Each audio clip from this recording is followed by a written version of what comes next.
Hey class, this is our instructional video on MagicaVoxel. If you look at the bottom right hand corner of the screen, there is a box. You can use that to manipulate the object you're working with and look around it.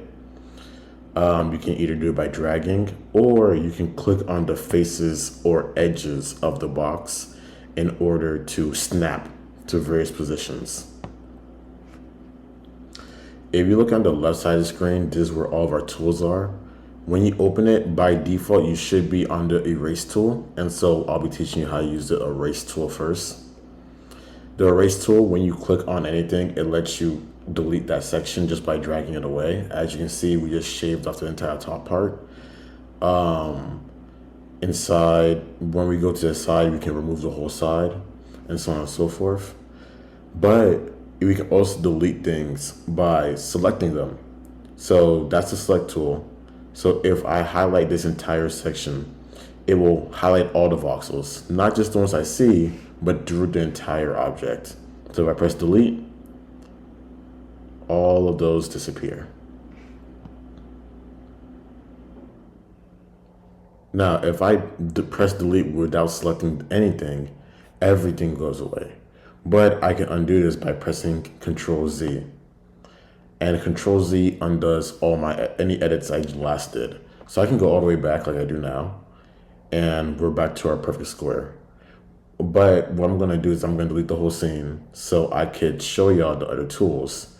The attach tool is what you use to attach voxels to the scene / other voxels. So as you can see, we're dragging and we're drawing on squares. That's because we're actually in box mode. In box mode, we just draw boxes. But we can switch to voxel mode, where instead of drawing full boxes, we can draw individual pixels or voxels. And as you can see, we just drew.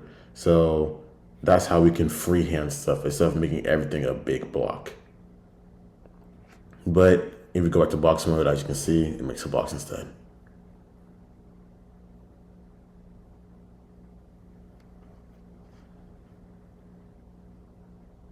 If you go up here, this is how we change the size of our scene. Right now it's X, Y, Z, X, Y, and Z. X and Y are flat, Z goes up. And we change these numbers. I'm going to change it to 9 by 9 by 9. When you change it, nothing happens. But if you press enter, as you can see, the size of our scene changed to make it only fit within like a 9 by 9 area.